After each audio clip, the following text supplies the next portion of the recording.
Hi, and welcome to Why Science. So, why science? Well, it's my favorite subject, and I want to share how excited I get about it with everyone else.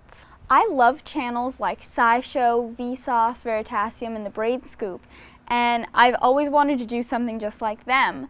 But I've never been one to be in front of the camera or feel comfortable because I have tried so many times to make a channel, and most of the time I just sit there like,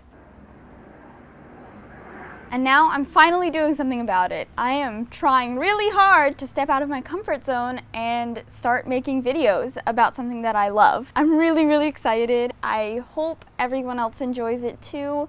So I'm making an introduction video, pretty much just saying all of my favorite facts that really got me interested in science. There are endless possibilities for what I can do. So I hope you enjoy my intro video telling you the coolest things about science that I know.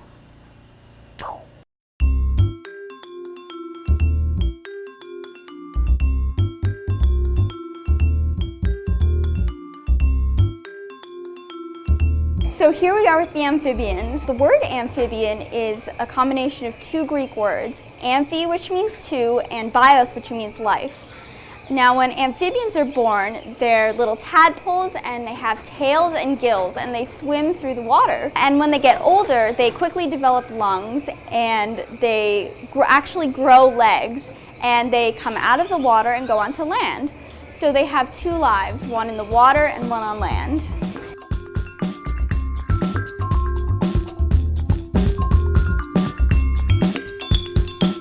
So I just found my favorite mammal, the echidna. This mammal, which kind of resembles a porcupine, is what's called a monotreme. A monotreme is oviparous, which means that unlike other mammals, it lays eggs. There's a lot of evidence that monotremes actually used to be spread throughout the entire world, but since laying eggs for mammals isn't evolutionarily beneficial, now they only remain in isolated Australia.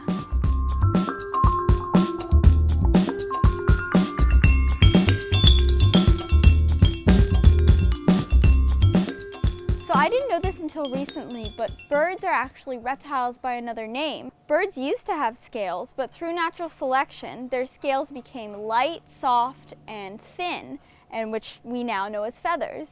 Because feathers are so light, getting caught in a rainstorm or any kind of storm involving water would be a problem because they would get weighed down and then they'd fall and not be able to eat or anything. So what they do is they secrete an oil and they spread it all over their feathers, and since oil is hydrophobic, they can go in water and then they can go out with no problem. Humans actually do the same thing. We secrete oil from our hair for the same reasons, but since soap was invented, we decided that this oil was unhygienic and dirty, so we get rid of it.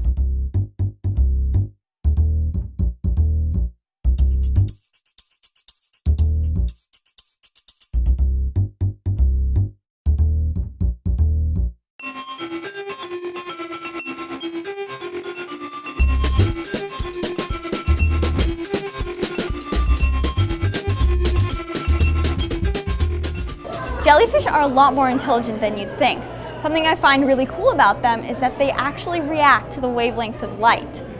When green light is projected on jellyfish, what they do is they freeze and they just sink to the bottom, because that's the wavelength that's projected on the ocean floor, and it reminds them of home. So they're okay, they know they have food, there's no predators. When purple light is projected on them, what they do is they start frantically pulsing everywhere, because that means danger. The purple wavelength is short, and that damages their translucent bodies, so they have to get out of there. That's also the color of the ocean surface, and that's where all the predators are, and they know that that's not where they're supposed to be. So what they do is they have to get down as quickly as possible.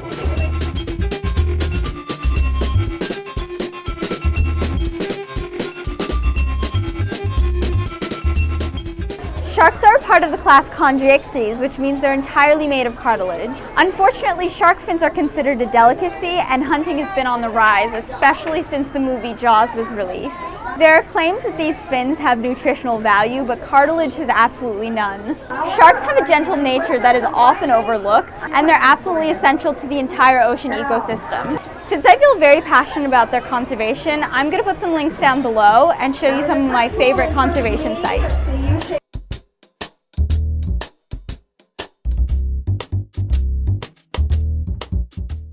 Did you know that otters are the smallest marine mammal?